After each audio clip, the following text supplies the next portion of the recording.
¿Alcanza a leer, hermano, no? ¿Alcanza a leer? Sí. O es muy letra, o la chica, o es muy chica la letra. Sí, ya. Gracias al Señor. Bien, entonces dice la palabra del Señor. Hermanos, la leemos todos juntos en el nombre de Jesús. Volveos a mi reprensión. He aquí, derramaré mi espíritu sobre vosotros, os haré conocer mis palabras. Gloria al Señor. Lo vuelvo a leer. Este texto, para mí, en lo personal, es muy importante y relevante, ya que en Proverbios, en el libro de Proverbios, está hablando Salomón, y él hace hablar, el capítulo 1 y capítulo 2, está hablando, está personificada la sabiduría. Y la sabiduría está hablando. Y la sabiduría dice, volveos a mi reprensión. O sea, vuélvanse a mí. Y derramaré mi espíritu sobre vosotros. ¿Cuál espíritu? El Espíritu Santo, espíritu de sabiduría. Y eso tiene una consecuencia. ¿Cuál es la consecuencia? La consecuencia es tiritar, la consecuencia es sentir, la consecuencia es hablar en lengua, la consecuencia es... No. ¿Cuál es la consecuencia? Haré conocer mis palabras. Amén. ¿Se fijan la diferencia? La diferencia que hay, hermanos. Volveos a mi reprensión, dice el Señor.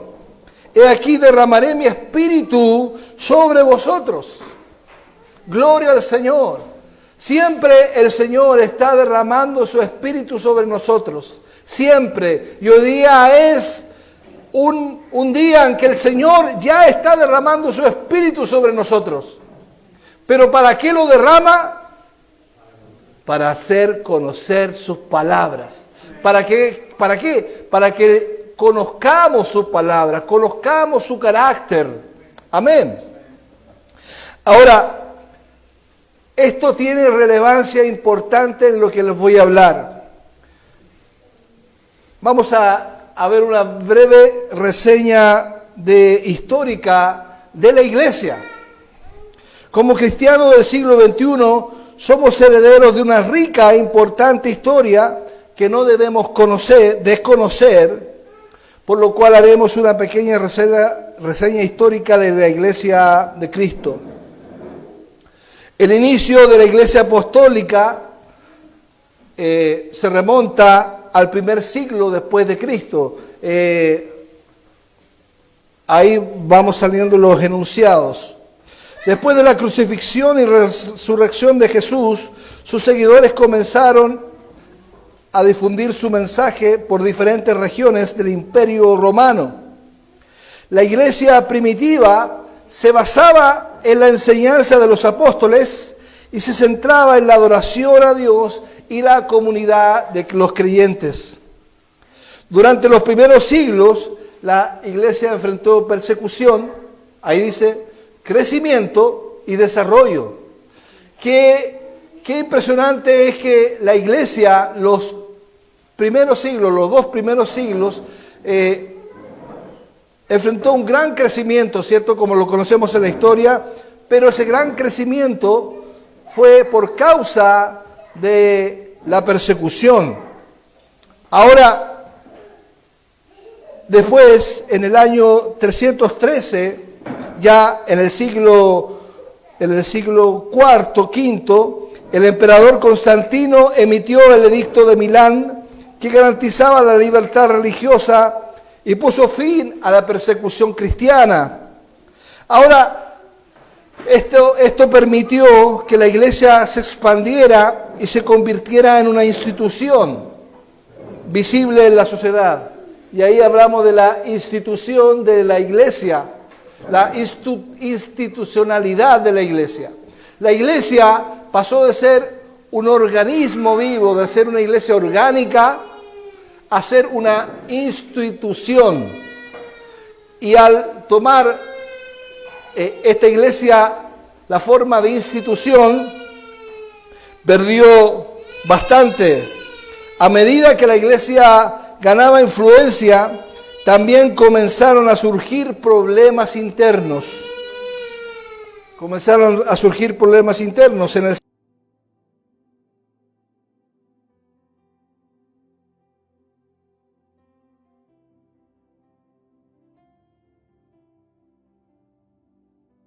siglo IV. Se produjeron debates teológicos y divisiones en torno a la naturaleza de Jesucristo y la Trinidad. Estos debates llevaron a la formulación de concilios ecuménicos, como el concilio de Nicea en el año 325 para establecer la doctrina ortodoxa. Con el tiempo, la iglesia se volvió cada vez más institucionalizada y jerárquica. Lo estamos viendo, ¿no? Estamos viendo en nuestra mente todo lo que pasó. Los obispos, ahí aparecieron los obispos y el papado, adquirieron un poder considerable y la corrupción y el nepotismo, que es la preferencia por los familiares, se hicieron presentes en su seno. Además se desarrollaron prácticas controvertidas como la venta de indulgencias, que permitían a los fieles pagar por la remisión de sus pecados o la liberación de sus seres queridos del purgatorio, lo cual es una herejía. Ahora, estas prácticas y la decadencia moral de algunos miembros del clero llevaron a un creciente descontento en la población. Dios levantó entonces, Dios es el Dios de la historia. Y Dios, como que es Dios de la historia, ahí estamos. Ahí está. Dios interviene en la historia. Y Dios interviene en la historia en el siglo XVI, que es el año 1500. Pero antes desde el año 1100, 1200, Dios levantó a ministros del Evangelio, llamados los prerreformadores. ¿Cómo? Hay muchos, pero como William Tyndale, que fue el primer hombre que en el año 1200 inglés tradujo el Nuevo Testamento del griego, lo tradujo al inglés. Y eso le causó morir quemado, hermanos. ¡Wow! También Juan Hus, Jerónimo de Savonarola, entre otros que hicieron su aporte al Evangelio. Pero fue en el año 1517 que Martín Lutero, un monje y académico alemán, fue uno de los principales críticos de la iglesia en ese momento.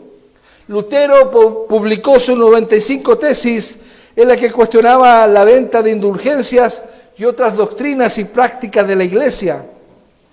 La idea de Lutero encontraron apoyo y se difundieron rápidamente gracias a la imprenta y gracias a la insatisfacción generalizada con la iglesia. Esto marcó, hermanos, el inicio de la Reforma Protestante, un movimiento que buscaba reformar y renovar la iglesia cristiana. La Reforma Protestante tuvo un impacto profundo en la sociedad y la religión europea y dio lugar a la formación de diferentes denominaciones protestantes que se separaron de la Iglesia Católica Romana. Bueno, hermanos, hoy nos reunimos para reflexionar sobre los principios más relevantes que surgieron durante la Reforma Protestante en el siglo XVI, como regreso al Evangelio de Jesucristo, y esto en respuesta al cumplimiento del llamado en Proverbios 1:21. Proverbios 1:21 dice: volveos a mi reprensión. ¿Qué más dice? Volveos a mi reprensión. He aquí, yo derramaré, ¿qué cosa? Mi espíritu sobre vosotros. ¿Y qué es lo que hará el Señor? Os haré saber mis palabras. Qué importante es que en la historia, en esta breve reseña histórica, se ha cumplido esa palabra de Proverbios 1:21, hermanos. Amén. Y esa palabra se sigue cumpliendo hasta nuestros días en el siglo XXI. Porque nos dice, volveos a mi reprensión. Está diciendo, volveos a mí. Volveos a mi sabiduría, volveos al libro. Porque hay muchas iglesias que el predicador lee la Escritura, pero después predica cualquier cosa. Es así, ¿cierto? Pero es el volver a la palabra. Y dice, he aquí yo derramaré mi espíritu. El Señor derramó su espíritu en el siglo XVI, el siglo XVII, XVIII, XIX, XX, XXI. El día de hoy, Dios está derramando su espíritu. ¿Para qué? Para que nosotros sepamos, tengamos entendimiento de la palabra del Señor. Bendito sea Dios. Alabado sea Dios. Gracias damos a Dios por su palabra. Entonces, mis hermanos, la Reforma fue un movimiento histórico que buscó restaurar la pureza y la fidelidad de la palabra de Dios en medio de la iglesia de su tiempo. Y permanece vivo su legado. Fue un movimiento histórico, sí, pero fue un movimiento espiritual. Y que gracias a Dios, ese movimiento espiritual, por ese movimiento espiritual existimos nosotros. Si no, la iglesia no hubiese existido, la iglesia protestante, la iglesia reformada, la iglesia evangélica. Gloria al Señor. A través de la vida y el testimonio de hombres valientes como Martín Lutero, Juan Calvino y otros reformadores, estos principios se establecieron y continúan siendo fundamentales para nuestra fe y práctica cristiana. Hermanos, eso fue la introducción. Ahora voy a exponer 3 principios de los muchos principios que trajo la Reforma Protestante. El primer principio relevante de la Reforma y su influencia en la Iglesia hoy fue el principio de sola Escritura. ¿Y qué se refiere a sola Escritura? La autoridad de la palabra de Dios. Eso fue algo, hermanos, revolucionario en el siglo XV. ¿Por qué? Porque la iglesia, desde el siglo V hasta el siglo XIV, se había relegado la palabra de Dios a un segundo plano. Amén. ¿Y qué es lo que tenía autoridad? La iglesia, la tradición. ¿Me entiende? Entonces, fue realmente algo revolucionario en su tiempo. Que usted tenga una Biblia en su casa, hermano, es legado de la Reforma. Bendito sea Dios. La Reforma enfatizó el principio de sola Escritura, que significa solo la Escritura. Esto afirmaba que la Biblia es la única autoridad final en asuntos de fe y práctica. Gloria al Señor. Ahora veremos 2 versículos que respaldan este principio. Leemos en 2 de Timoteo 3:16 al 17, hermanos. Lo leemos todos juntos, por favor. 1, 2, 3. Está ahí. Toda la Escritura es inspirada por Dios y útil para enseñar, para reprender, para corregir y para instruir en la justicia, a fin de que el siervo de Dios esté enteramente capacitado para toda buena obra. Gloria a Dios. ¿Qué está diciendo ahí? Hermanos, que toda Escritura es inspirada por Dios. Toda la Escritura, vale decir, los 66 libros de la Biblia. No hay un libro mayor que otro, sino que todos los libros de la Biblia son inspirados por Dios. La inspiración dinámica, que es la que conocemos, ¿no? Entonces, mis hermanos, esto es algo importante, que toda la Escritura es inspirada por Dios y es útil. ¿Es útil para qué? Para enseñar, para reprender, para corregir, para instruir en la justicia del Señor. ¿Para qué? ¿Para qué? ¿Para qué se hace todo esto? ¿Para qué la palabra de Dios es útil? Para capacitar. Para que el hombre de Dios sea enteramente capacitado. ¿Para qué? Para toda buena obra. Gloria a Dios. Después tenemos el Salmo 119, verso 5. Verso 105. Salmo 119, verso 105. Que dice, que nosotros ese texto lo sabemos de memoria, ¿no?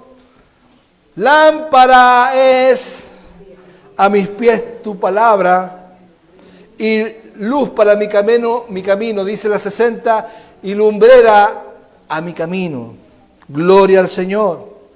Entonces, hermanos, estos versículos nos recuerdan que la Biblia es nuestra guía segura y confiable. Gloria a Dios. Por lo tanto, debemos estudiarla, meditarla y aplicar sus enseñanzas a nuestra vida en forma cotidiana, en forma diaria. La reforma que enfatizó, el movimiento de reforma enfatizó que la Biblia es la palabra de Dios. Hermanos, al decir que la Biblia es la palabra de Dios, murió mucha gente, murieron muchas personas, porque la Biblia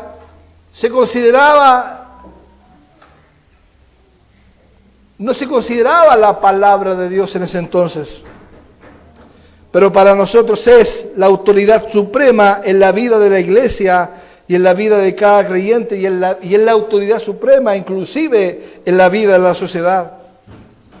Este principio nos recuerda que la verdad y la guía para nuestras vidas se encuentran en las Sagradas Escrituras. Gloria al Señor. Así que, hermanos, hoy en día es esencial que mantengamos firmemente arraigada esta verdad y que nuestras creencias y prácticas siempre sean evaluadas y conformadas por la palabra de Dios. Aleluya, gloria al Señor. El segundo principio relevante que nos trajo la Reforma, son muchos principios, pero solamente yo escogí 3, es el principio de sola fide. ¿Qué es sola fide? Esto está en latín. La justificación por la fe. Gloria a Dios. ¿Qué dijo Martín Lutero al leer Romanos 1:17, que dice, más el justo por la fe vivirá? Más el justo por la fe vivirá. Ese versículo le abrió un mundo a este monje agustino. Otro principio clave de la Reforma es sola fide, lo que significa solo por fe. Esto enfatiza que somos justificados ante Dios únicamente por medio de la fe en Jesucristo y no en nuestras obras. Esto, hermano, para nosotros es sencillo hoy día, pero hermanos, tenemos que situarnos en el contexto de la iglesia del siglo XVI, en que era enseñado que las obras justificaban al hombre.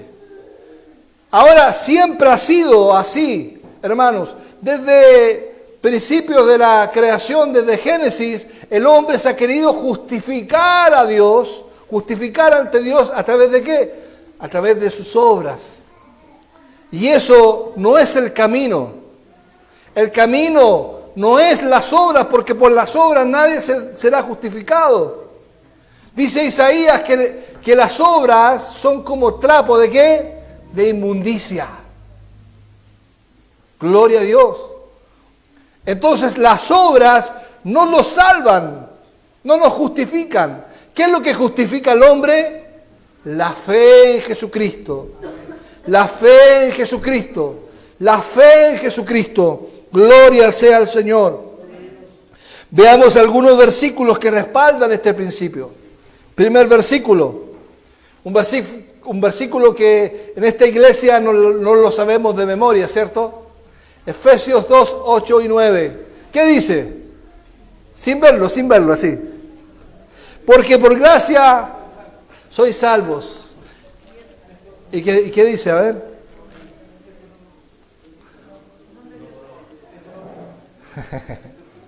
Amén. Sí, yo tengo una versión ahí, la versión de las Américas. Pero de la versión 60 dice: porque por gracia sois salvos por medio de la fe. Y esto no es de vosotros, pues es un don de Dios. No por obras para que nadie se gloríe. Sino que, y aquí está diciendo, esta versión de las Américas dice: porque por gracias ustedes han sido salvados mediante la fe. Esto no procede de ustedes, no es de ustedes la fe. No es mía la fe. Hay gente que dice: yo tengo fe. O dice: es que mi fe me trajo hasta acá. Pero en planos de la salvación de Cristo, la salvación es un don de Dios. Si usted está creyendo aquí ahora, es porque Dios te dio la fe. Gloria a Dios, hermano. Eso es motivo de júbilo, de gloria al Señor. ¿Por qué? Porque es un regalo de Dios. No es por obras. ¿Para qué? Para que nadie se gloríe, para que nadie se jacte y diga: viste, yo pude. No, hermanos. Todos somos trapo de inmundicia. Pero el Señor a ese trapo de inmundicia le pone la fe y lo lava, lo limpia y lo presenta delante de Dios como un obrero que no tiene de qué avergonzarse. Bendito sea el Señor. Segundo versículo sobre sola fide, hay muchos, pero el segundo versículo es Romanos 3, 28. Romanos 3, 28. Búsquelo ahí en su Biblia para que lo compare, porque está un poquito distinto, pero a mí me interesa que usted pueda leer también otras versiones de la Biblia y las pueda comparar y eso da un mayor entendimiento. Romanos 3:28 dice, lo leo desde la versión Reina Valera, dice: concluimos pues que el hombre es justificado por fe sin las obras de la ley. Amén. Dice: concluimos pues que el hombre es justificado por fe sin las obras de la ley. O sea que las obras de la ley no salvan, no justifican, sino lo que es que al hombre lo justifica: la fe. ¿La fe en quién? En Jesucristo. Y la fe que no es mía, que es un don de Dios. Eso es importante, hermano. Que si usted cree en Jesucristo y a pesar de todo ha creído por años en Jesucristo, gloria a Dios, ha sido un don de Dios. Y eso es motivo de júbilo. Estos versículos nos enseñan que nuestra salvación es un regalo de Dios, recibido por fe. No podemos ganarla con nuestras obras, sino que es por pura gracia, hermanos. La Reforma enfatizó que la salvación es un regalo de Dios, otorgado por su gracia y recibido únicamente a través de la fe en Jesucristo. Nuestras obras no pueden ganar la salvación, hermanos. Nuestras obras no pueden ganar la salvación. Es solo por la fe en Cristo que podemos ser justificados delante de Dios. ¡Aleluya! Hoy en día, hermanos, hoy debemos recordar que nuestra relación con Dios se basa en la gracia y en la fe, no en nuestros méritos personales. Gloria a Dios. Tercer principio relevante. Lo está siguiendo, ¿no? Entre paréntesis, ¿le gustó esto? Yo aprendo de los... La semana pasada lo hicieron, entonces yo dije, buena idea. Lo estoy retomando porque ¿se acuerda que hace tiempo lo hacía? Pero esto es bueno. Y me acordé de mi hermano, dije, es más fácil para mi hermano leer, ¿cierto? Bien, tercer principio relevante, ¿cuál es? Díganmelo ustedes.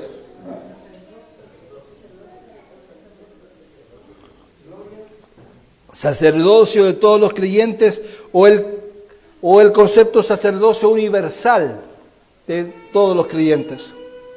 La Reforma también resaltó el concepto de sacerdocio universal de los creyentes. Esto significa que los creyentes tenemos acceso directo a Dios y no necesitamos intermediarios humanos para acercarnos a Él. Eso es importante, hermanos, ya que en el Antiguo Testamento la gente necesitaba un sacerdote para acercarse a Dios, ¿cierto? Y en la Iglesia Católica Romana se usan mediadores que son los sacerdotes, pero en la Iglesia Reformada los pastores no somos sacerdotes. Bueno, usted dirá, está vestido como cura. No, esto es la túnica ginebrina, que es la túnica que usaban los reformadores y que se distanciaron enormemente de los predicadores, de los sacerdotes, porque los sacerdotes usan otras cosas. Pero esta es una túnica académica, es la túnica que se usa para los predicadores reformados, que a partir del siglo XVI se usó. Entonces, hermanos, eso es importante que todos nosotros y cada uno somos sacerdotes del Señor. ¿Qué significa eso? Que usted puede orar a Dios libremente. Y es escuchado. Gloria a Dios. Y es más, usted puede orar por otros y es escuchado. Interceder por otros es escuchado. Puede pastorear, puede aconsejar a otros. Gloria a Dios. Aleluya. Veamos algunos versículos que respaldan este principio. Primera de Pedro 2:9, también cotéjelo conforme a su Biblia. Primera de Pedro 2:9 nos dice así. Este texto, ¿quién lo predicó? ¿Tú, cierto, Claudito? Es un versículo clave sobre el sacerdocio universal del creyente. Dice, lo leemos todos juntos. Me gusta cuando leemos en voz alta. 1, 2, 3.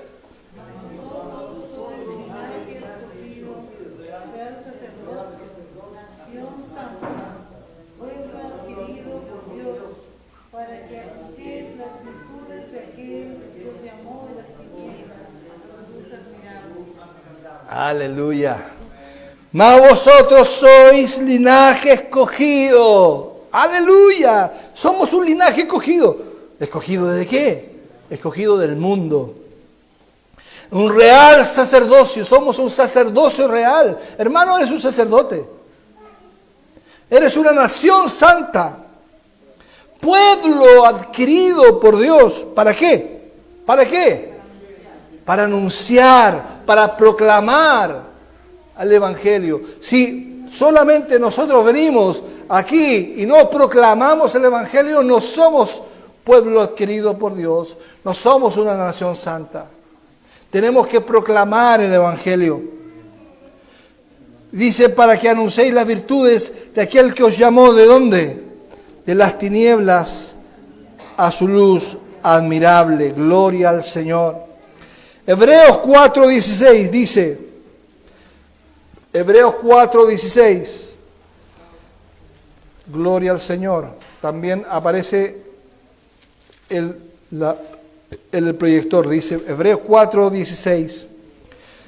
Leo la Reina Valera, dice: acerquémonos pues confiadamente al trono de la gracia. Dice, acerquémonos pues a través de un sacerdote. Confiadamente. ¿Qué es lo que es confiadamente? Es como cuando tu hijo entra a tu pieza y golpea. Por lo menos los míos no. Los míos pasan nomás. Debe pasar con ustedes, ¿no? Ya cuando son más grandes ya se pegan las currillas y golpean. Pero aún así no. Aún así, ¿cierto, Pasita? Amén. Dice: acerquémonos pues confiadamente. ¿Confiadamente a dónde? Al trono de la gracia, para alcanzar misericordia. Dice aquí la versión: para recibir misericordia y hallar la gracia que nos ayude en el momento que más lo necesitemos. Y hallar gracia en el oportuno socorro, dice la 60. Gloria a Dios. Estos versículos, hermanos, nos recuerdan que todos los creyentes tienen un papel activo en la iglesia. Todos los creyentes tienen un papel activo en la iglesia. Nosotros conversábamos anoche con el pastor Rodrigo y estamos preocupados siempre nosotros porque ustedes no sean personas que solamente escuchan, sino que puedan activar en la iglesia, puedan conocer los dones que tienen, porque cada uno de ustedes tiene dones espirituales. Y los dones no son suyos, son del Señor para la iglesia, para el ministerio de la iglesia. Entonces, hermano, usted viene aquí y tiene, claro, viene domingo, y no tiene la oportunidad para desarrollar sus dones, pero es la idea, hermanos, que encontremos nuestro papel activo en la iglesia y podamos acercarnos a Dios directamente sin necesidad, hermanos, de intermediarios humanos. Ahora los pastores son guías. Por eso es la figura del pastor y no la figura del sacerdote. Porque el sacerdote es Cristo. Y nosotros somos sacerdotes para Dios a través de Jesús. Entonces esto nos desafía a asumir, ¿qué cosa? Nuestra responsabilidad. Y servir a Dios y a los demás con humildad y amor. La Reforma, hermanos, enfatizó que todos los creyentes tienen acceso directo a Dios y somos llamados a servirle como sacerdotes. Mis hermanos, ese fue algo también revolucionario del movimiento de Reforma Protestante. Martín Lutero dijo, él acuñó esta palabra y dijo, el sacerdocio universal de todos los creyentes son sacerdotes. Gloria al Señor. Hoy en día, hermanos, entonces debemos comprender que cada uno de nosotros tiene un papel activo en el cuerpo de Cristo. Cada uno de nosotros, desde el más pequeño hasta el más viejo, tiene un papel activo. Y estamos llamados a proclamar las maravillas de Dios en nuestras vidas y en el mundo. Gloria al Señor. Bien, una aplicación práctica. Esto es importante, una aplicación práctica de estos principios hoy día. Vamos a la aplicación práctica. ¿Le dio sueño?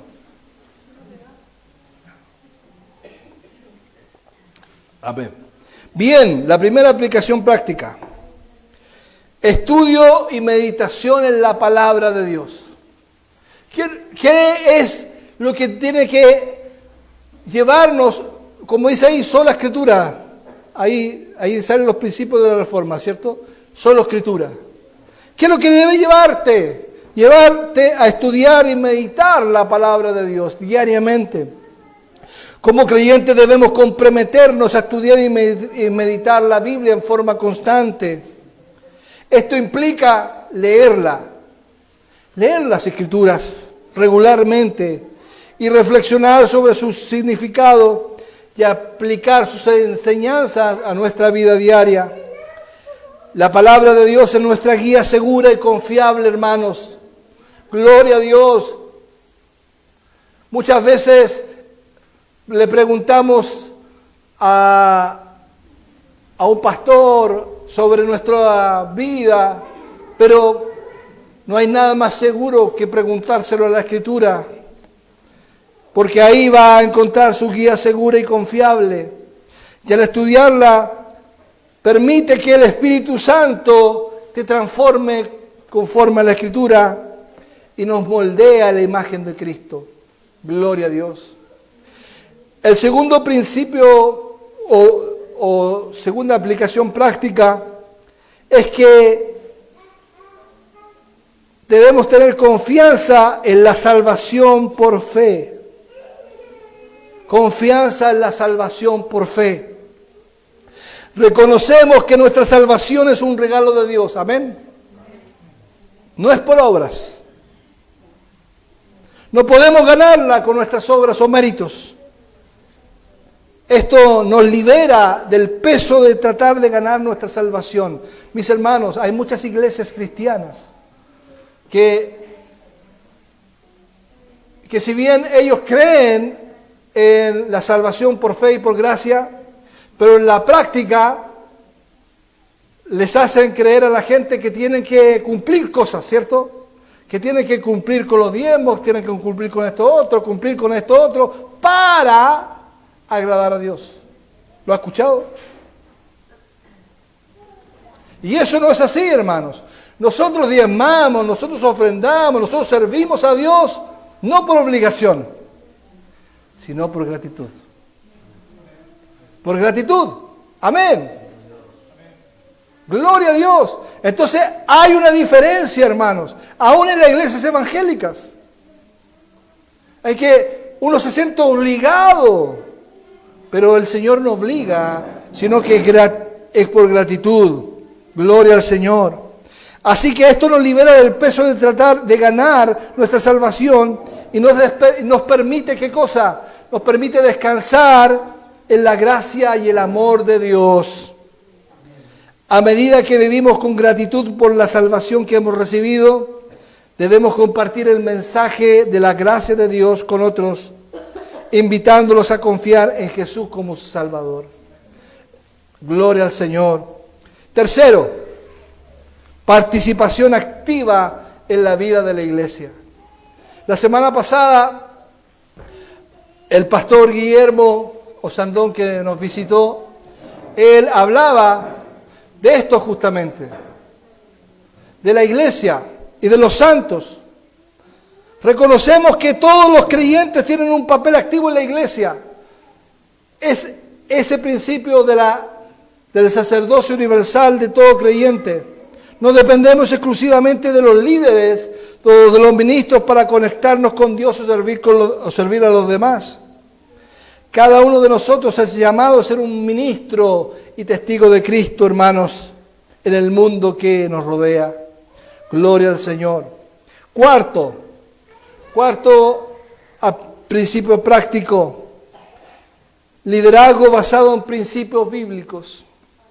Si somos líderes en la iglesia, ya sea pastores, ancianos, diáconos, líderes de ministerios o simplemente un miembro, debemos liderar de acuerdo con los principios bíblicos. Eso es importante, hermano.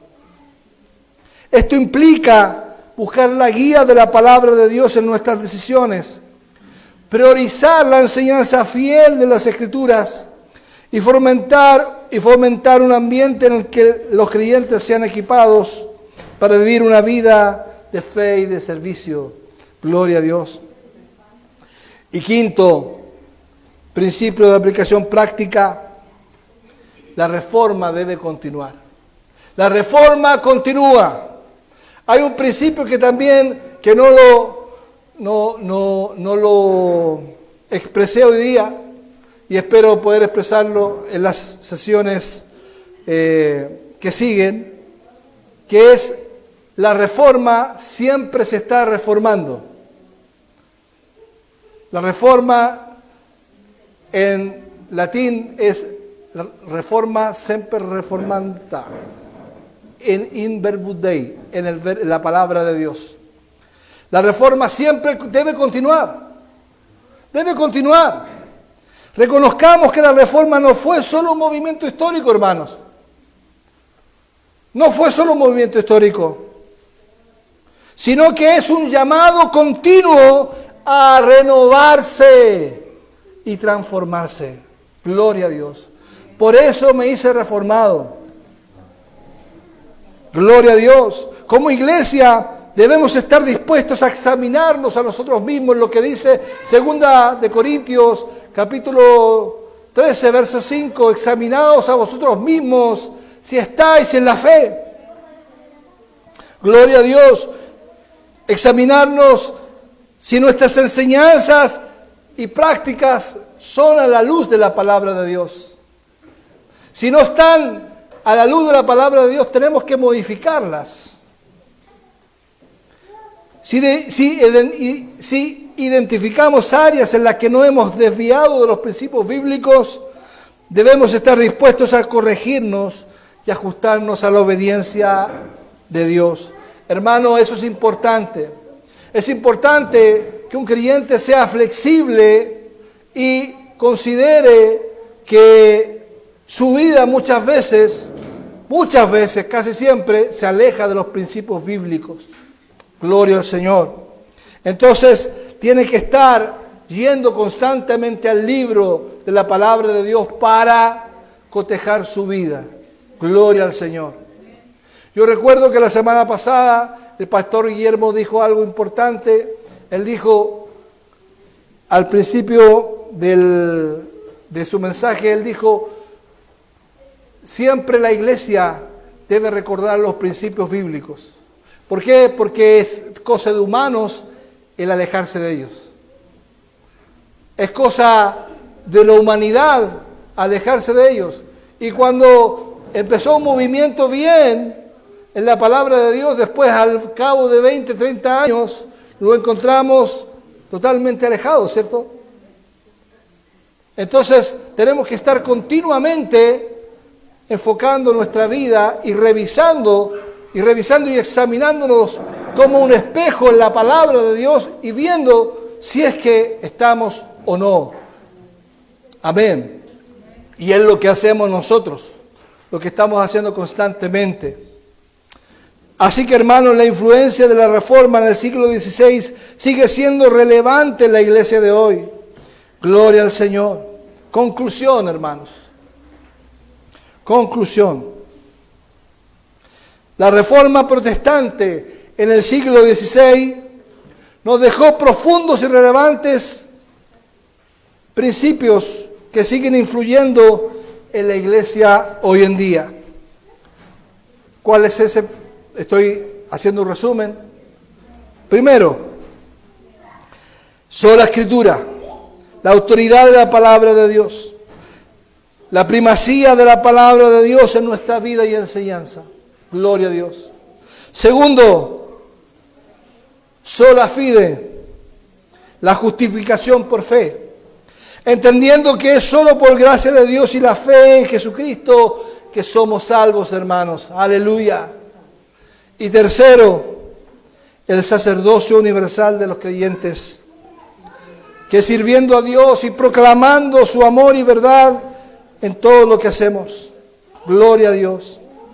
Hermanos, a medida de que reflexionemos en estos principios, recordamos que la Reforma no fue solo un evento histórico, sino que la Reforma debe continuar y es un llamado continuo a vivir una vida centrada en Cristo y en su palabra.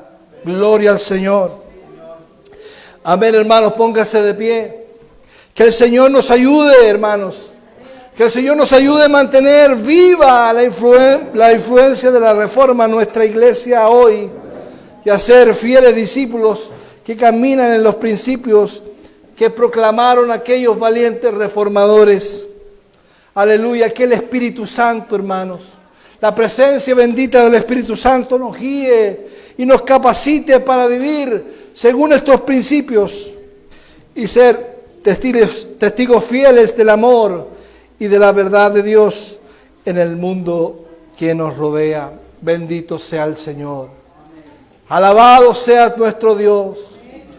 Oremos al Señor, hermanos. ¿Y oremos para qué? Oremos para que pongamos en práctica estos principios relevantes.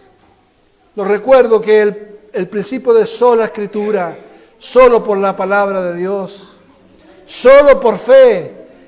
Y tercero, algo que nos involucra a nosotros, el sacerdocio universal de los creyentes. Oramos al Señor. Padre, Dios, te damos gracias a través de Jesucristo y por el Espíritu Santo. Dios trino eres tú. Gracias, Señor, por enseñarnos la historia de la iglesia. La historia de la iglesia se remonta desde el Génesis, pero la historia de la iglesia apostólica, desde que Jesucristo resucitó, desde allí, Señor, vemos que la iglesia fue perseguida, pero a la vez fue creciendo y desarrollada. Y hasta el siglo III, el siglo V, en que se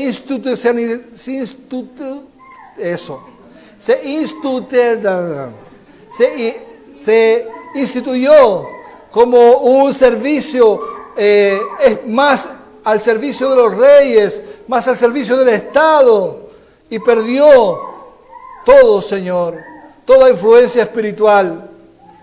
Pero gracias, Señor, que ya en el siglo X, en el siglo XI, moviste corazones de hombres que te creyeron, que eran monjes muchos de ellos, eran sacerdotes muchos de ellos, pero les diste la claridad de volver a las Escrituras. Oh, gracias, mi Señor. Gracias, mi Señor, porque así llegamos al siglo XVI, al 1517, donde ya estaba todo listo para que se reformase la iglesia. Y gracias, Señor, porque desde allí partimos nosotros hasta el día de hoy. Hay mucho que agradecer, Señor. Mucho que agradecer por estos hombres valientes, pero por tu Espíritu Santo, por la palabra de Dios. La palabra de Dios.